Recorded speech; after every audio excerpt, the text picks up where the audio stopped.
وہ کیا ہے مطلب رشتہ داری کے علاوہ کون سی ایسی چیز ہے کہ جو which makes him a politician? Nothing. Rana ثناء اللہ واحد بندے ہیں نون لیگ کی طرف سے جن کا عوام کے ساتھ کوئی، آپ کو اچھا لگے برا لگے، ہی از اے پولیٹیشین.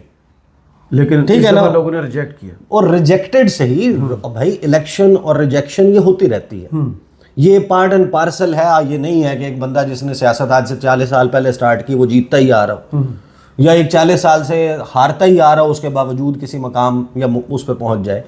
فی الوقت ان الیکٹڈ ہے لیکن پولیٹیشین ہے. بنیاد ان کی جو ہے وہ عوام اور اس کے ساتھ ریلیٹڈ، اور وہ وہی ہیں جن کی بیوی کہ کیا خیالات ہیں اس وقت اپنی اور نون لیگ کی سیاست کے بارے میں. جو مرضی کر لے لوگ نہیں مانیں گے. نوید قمر ٹھنڈے میٹھے بات چیت کرنے والے، پرانے ان کمیٹیوں میں رہنے والے. اسحاق ڈار صاحب کم از کم یہ ہے کہ وہ ڈرافٹنگ بات چیت اور وہ چاہے چارٹر آف ڈیموکریسی اور فلاں فلاں تھا. اب نون لیگ کے ذہن میں کیا ہے؟ نون لیگ کے لوگوں سے جب ہم بات کرتے ہیں نا، وہ یہ کہتے ہیں کہ ہمارا جو ہے نا سلسلہ، میں اب آپ کو انتقام کی طرف آؤں گا کہ انتقام یہ تو طے ہے کہ کیا ہونا ہے. نون لیگ کے سرکلز میں جو بات بڑی اس وقت چل رہی ہے نا، یعنی کہ ان کے جو لوگ ہیں، جب آپ ان کی بات کو سنتے ہیں، ان کی جو وائبز یہ دے رہے ہیں، ان کو یہ لگتا ہے کہ اس مذاکرات کے نتیجے میں ایک ایسی بنیاد پڑے کہ ہم ایک اور چارٹر آف ڈیموکریسی کرنے میں کامیاب ہو جائیں.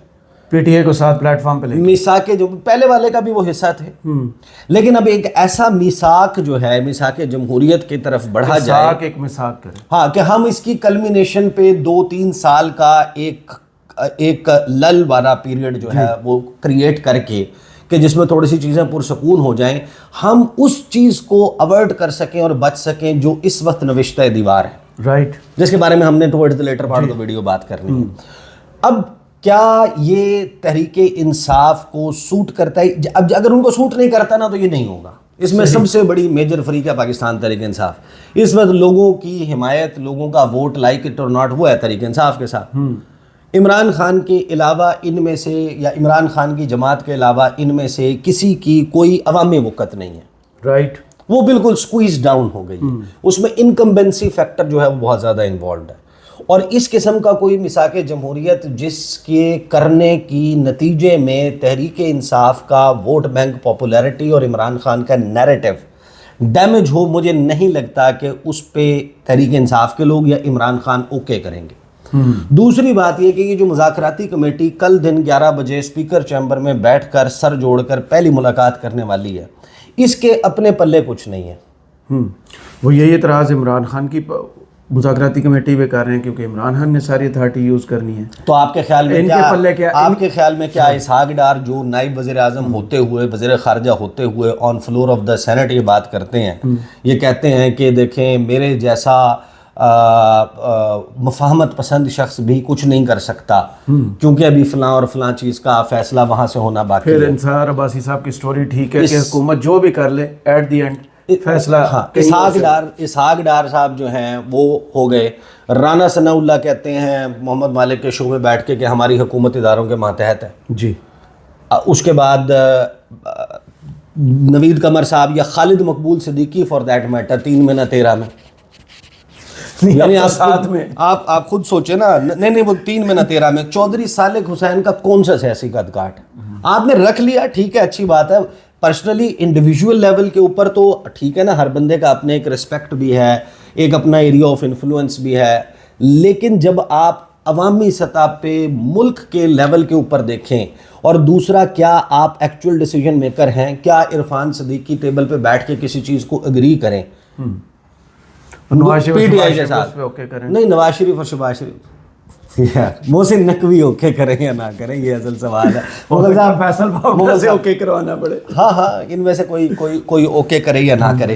تو یہ جو سیاسی کمیٹی، اچھا دوسری طرف جو پی ٹی آئی کے لوگ ہیں، جی، کیا یہ اپنے بہاف پہ کوئی چیز فائنل کر کے، اصل تو 2 فریق ہیں، ایک ہے محسن نقوی استارے کے طور پہ کہہ رہا ہوں جی، اور ایک ہے عمران خان. جی. اگر اڈیالہ جیل میں یہ آمنے سامنے بیٹھ کے یا بنی گالا میں یا کسی نیوٹرل وینیو پہ بیٹھ کے یہ آپس میں معاملات طے کریں تبھی مذاکرات یا کوئی نتیجہ ممکن ہے. ادروائز نون لیگ کی یہ خواہش کہ ایسا کچھ ہو جائے کہ ہمیں وہ صورتحال کا سامنا نہ ہو، وہ جیل والی یا جدہ اور لندن بھاگنے والی، یا ہمارے ساتھ دیکھیں میں آپ کو ایک بات بتاؤں، میں نے نا فرینکلی ایک نہیں ملٹیپل لوگوں سے، ایک تو میں آپ کو بتاؤں گا ابھی ذرا ایک ٹویٹر کھول کے دکھاؤں گا آپ کو صاحبزادہ حامد رضا کا، ان کی پچھلی 15 پوسٹ کا ذرا انالیسس کر لیں گے، 15 سے 20 پوسٹ کا نا آپ کو اندازہ ہو جائے گا۔ میں نے شیخ وقاص اکرم سے بات کی، شیخ وقاص اکرم نے میرے ساتھ اس میں ویڈیو میں بھی انٹرویو میں بھی یہ بات کی ہے، لیکن اس شدت سے نہیں کہ جب آپ ان سے پرائیویٹلی بات کرتے ہیں۔ جی معاملہ صرف شیخ وقاص کا، صاحبزادہ حامد رضا کا نہیں ہے، یہ جتنے بھی ان کے لوگ ہیں جو گزشتہ 2-3 سال سے جس کا کاروبار تباہ ہے، جس کی کوئی بہن کے اوپر پرچہ ہوا ہے، کسی کے بہنوئی کے اوپر پرچہ ہوا ہے، کسی کے بچے کو اٹھایا گیا ہے، کسی کو وہ، تو میں جب ان سے بات کرتا ہوں نا وہ کہتے ہیں یار عمران خان یہ جو ماڈل آیا تھا نا کہ ہم فتح مکہ ماڈل کو فالو کرتے ہوئے معافی کا اعلان کر دیں گے، اصل میں معاملہ یہ ہے کہ دیکھیں جو بیوروکریسی میں ہیں، جو آپ کے ظاہر ہے کہ ملٹری میں ہیں، اسٹیبلشمنٹ کے لوگ ہیں، ان کا کبھی بھی نہیں ہوتا انتقام، ہے یہاں تھوڑی ہوتا ہے، وہ تو فیس چینج ہوتے رہتے ہیں، 2 سال 3 سال کی پوسٹنگ اور سب کچھ ہوتی ہے، یہ صرف سیاست دانوں پہ رہتا ہے۔ صحیح، اور سیاست دانوں پہ اب یہ ذاتی دشمنی میں تبدیل ہو چکا ہے۔ آپ کو نظر تو آتا ہے کہ بیرسٹر گوہر اور فیصل واوڈہ ہنس کے مل رہے ہیں، کہیں پہ جناب وہ جفیاں چل رہی ہیں، وہ تو راہداری میں کہیں پہ آپ کو محسن نقوی کو ویلکم کرتے ہوئے وزیر اعلیٰ خیبر پختونخوا جو ہے وہ نظر آ جاتے ہیں، اگرچہ عمران خان نے اس کو بھی مائنڈ کیا جی، اور اس کے اوپر بیان بھی جاری کیا، لیکن میں آپ کو یہ بتاؤں کہ بہت سارے لوگ ہیں جو اس وقت بوائلنگ پوائنٹ سے آگے نکل چکے ہیں، کسی کا بچہ، کسی کا کزن، کسی کا بھتیجا، کسی کا بہنوئی، کسی کی بھابھی، کسی کا بھائی، کسی کی بیوی، کسی کا باپ، کسی کی ماں، کسی کی بہن، کسی کی بہن کے بچے، کسی کا کاروبار، کسی کی ذاتی زندگی، کسی کا کوئی اور معاملہ، وہ پچھلے 3 سال میں بہت حد تک ڈیمیج ہوا ہے۔ جب آپ ان سے بات کرتے ہیں کہ عمران خان جو ہے وہ بات کر رہے ہیں کہ میں عام معافی کا اعلان کروں گا، وہ عام معافی جو ہے وہ کسی اور سینس میں، وہ اپنے کیس میں انڈیویجولی جہاں جس نے جو کیا ہے، بھائی ہم جب ان سے بات کرتے ہیں وہ یہ کہتے ہیں کہ آپ کا کیا خیال ہے کہ ہم معاف کر دیں گے، ہم چھوڑ دیں گے، ہم تو ان کو چھوڑیں گے نہیں، اور وقت بدلتے ہوئے آپ کو پتہ ہے کہ وہ پلٹا جب بھی کھانا ہے، 2 سال بعد، 5 سال بعد، 6 مہینے بعد، 10 سال کے بعد، ایک مرتبہ ضرور میں آپ کو یہ بتا رہا ہوں، ابھی خورشید شاہ کی آپ بات سنیں، وہ یہ کہتا ہے کہ جو کچھ بھی عمران خان ایک باری تو لے گا۔ صحیح، اب وہ باری کتنی دیر کی ہوگی، شارٹ لیوڈ ہوگی، استحکام آئے گا، کیا ہوگا، لیکن میں آپ کو یہ بتا رہا ہوں کہ وہ باری جب بھی ہوگی، عمران خان کی موجودگی میں ہو، عدم موجودگی میں ہو، یہ جو لوگ ہیں 1000 کے قریب کم از کم ایسا بندہ ہے مختلف کانسٹیٹوئنسیز میں، جو جب اقتدار میں جس صورت میں آئے گا کم از کم اس نے اپنا، یعنی آپ اس نہج پر لے آئے ہیں سیاست کو جہاں پر بلاول کی بات جو پیش گوئی ہے 100% پوری ہونے والی ہے۔ ابھی آپ دیکھیں یہ صاحبزادہ حامد رضا کے کچھ میں آپ کو ٹویٹس جو ہے نا اسکرول ڈاؤن کرتا رہتا ہوں، سارے ہی پڑھ لیتے ہیں، آپ دیکھ لیں، یہ چاول کی دیگ کا ایک چمچ ہے جو میں آپ کو سنا رہا ہوں، اس کو آپ سمجھیں کہ پورے جو دیگ ہے نا اس کا ذائقہ تقریباً سملر ہے۔ وہ کیا کہتے ہیں، دلیر بنے، ہمیں اس حکومت سے ڈرنے کی کوئی ضرورت نہیں، یہ حکومت ایک پھونک مارنے کی دیر اڑ جائے گی، ہمارا موقف واضح ہے کہ سویلینز کا ملٹری ٹرائل نہیں ہو سکتا، ملٹری کورٹ سے سنائی گئی سزائیں واپس کی جائیں اور ہمارے مطالبے پر شفاف انکوائری کی جائے، سب بے گناہ ثابت ہوں گے۔ اگر لیڈرشپ معافی کا اعلان کرے، پھر وسیم بدامی نے سوال کیا، اگر عمران خان اعلان کرتے ہیں تو قومی سطح پر ہے، خان صاحب کی دشمنی تو علاقے کی سطح پر نہیں ہے، مگر جنہوں نے مجھے یہاں پھنسایا میں تو نہیں چھوڑوں گا۔ صحیح، حامد رضا، میں اپنے بیان پر قائم ہوں، اگر حکومت دشمنی رکھنا چاہتی ہے تو پھر ٹھیک ہے، ہم لیں گے انتقام، کوئی ان کو چھوڑنا چاہے چھوڑے، میں ان کو نہیں چھوڑوں گا، آج آپ کا ڈنڈا چل رہا ہے، کل پھر ہمارا چلے گا، آگے چلیں۔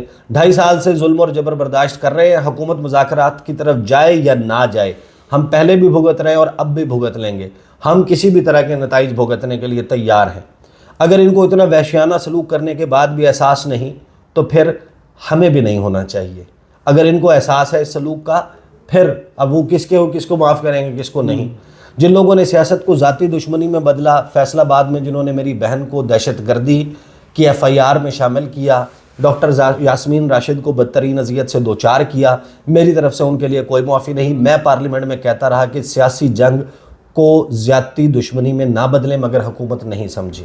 صحیح، اب ایک کے بعد ایک جب آپ ان سے بات کرتے ہیں آپ کو 2-3 چیزیں دیکھیں بڑی ابھر کے اب سامنے آتی ہیں. ایک تو یہ کہ جو مذاکراتی کمیٹی ہے یہ ایک لل پیریڈ جو ہے نا تھوڑا سا کریٹ کر دے گی 8-10 دن کا, اور ان 8-10 دنوں میں آپ کو احساس ہو جائے گا کہ یہ ابھی بھی تحریک انصاف کی جو عمران خان کی ڈیڈ لائن تھی نا وہ قائم ہے. آج رات 12 بجے کے بعد ان کی طرف سے ابھی تک یہ کال واپس نہیں لی گئی. سول نافرمانی کا فرسٹ سٹیپ جو ہے وہ آج تحریک انصاف نے کہا کہ ہم شروع کر. صحیح. ہو سکتا ہے رات 12 بجے تک کوئی خان صاحب سے ملاقات کر لے, کوئی بیان آ جائے پارٹی کی طرف سے, کچھ اور ہو جائے. فی الوقت انہوں نے صرف اس کمیٹی کے بننے کا خیر مقدم کیا ہے. ایسا کوئی فیصلہ نہیں کیا ہے کہ جو ریمیٹنسز کو نان بینکنگ چینل سے بھیجنے کی بات کی گئی ہے وہ اپیل واپس لی گئی ہو. صحیح. اب کوشچن یہ نہیں ہے کہ وہ کتنا سکسیسفل ہوگی. میں تو بار بار کہہ رہا ہوں کہ مجھے نہیں لگتا, یعنی یہ میرا ذاتی خیال ہے, آئی ڈونٹ نو کہ ہاؤ, یہ تو ہم فرسٹ ٹائم ایکسپیرینس ہوتا دیکھیں گے کہ موجودہ سیاسی ٹمپریچر میں کوئی شخص اس سردی کے موسم میں اپنا گیس کا میٹر اتروانے پہ راضی ہو, جی, اپنا بجلی کا میٹر اتروانے پہ راضی ہو. سوال یہ نہیں ہے کہ کتنا سکسیسفل ہوگا, سوال یہ بھی نہیں ہے کہ کتنے لوگ فورن یعنی کہ عمل کریں گے, دنیا کے ممالک میں رہنے والے کسی اور ذریعے سے پیسے پاکستان بھیجیں گے. اصل معاملہ یہ ہے کہ یہ جو کال ہے جی, کامیاب یا ناکام, اس کی موجودگی میں کیا آپ چین کو, قطر کو, سعودی عرب کو, یو اے ای کو, امریکہ کو, برطانیہ کو, یورپ کو, آسٹریلیا کو, نیوزی لینڈ کو, آسیان کو, گلف کو, مڈل ایسٹ کو, سینٹرل ایشیا کو, کسی بھی خطے میں بسنے والے کسی بھی بزنس مین کو, کاروباری شخص کو یہ کنونس کر سکتے ہیں کہ آپ آئیں اور پاکستان میں بزنس شروع کریں؟ ماحول دوست بزنس ناممکن کیا, یعنی جن کو یہ پتہ ہے کہ اس ملک کی سب سے پاپولر سیاسی جماعت اس کی ایک سول نافرمانی کی کال لٹک رہی ہے, ایک ڈالر نہ بھیجنے کی کال لٹک رہی ہے, کیا اس صورت میں کوئی اور بندہ اپنے ڈالر لے کے آئے گا؟ بہت, اگر آ جائے تو بڑا حیران کن ہے. جی ٹو جی شاید ممکن ہو جائے, اگرچہ اس کے امکانات بھی بہت کم ہیں گورنمنٹ ٹو گورنمنٹ کے, جی جی, لیکن ایف ڈی آئی آنا, کاروبار چلنا, معیشت کا پہیہ چلنا, وہ بڑا مشکل ہو جائے. وہ کوئی مشکل کام نہیں. پچھلے 2 سال کی ہسٹری دیکھ لیں جو آپ سامنے پڑا ہے. آپ کو بہرحال اس کا جو وائبل سولوشن ہے وہ فی الوقت کیونکہ نکلتا نظر نہیں آ رہا. میرا خیال ہے کہ شاید ابھی بھی اگر یہ 11 بجے کل دن میں جب بیٹھتے ہیں اس کے بعد کوئی نتیجہ خیزی کی طرف معاملات جانے ہوئے, یہ آپ کو 2 یا 3 دن میں پتہ چل جائے گا. صحیح. اور اس میں بھی ابھی تک جتنا اعتماد کا فقدان رہا ہے اور عمران خان جس پاپولیرٹی کی ویو کو رائڈ کر رہے ہیں ان کے فیور میں چیزیں نہیں جاتی تو وہ کبھی بھی نہیں مانیں گے. صحیح. مجھے نہیں لگتا وہ اگر 3 سال کے بعد آپ نے یا 2.25 سال کے بعد آپ نے اس طریقے سے گیو اوے کرنا ہے, مجھے نہیں لگتا دیٹس گونا ہیپن. صحیح. بہت شکریہ عیسیٰ نقوی آپ کے تجزیے کا. کمنٹس باکس میں ضرور بتائیے گا یہ ویڈیو آپ کو کیسی لگی. اجازت دیجیے, اللہ حافظ.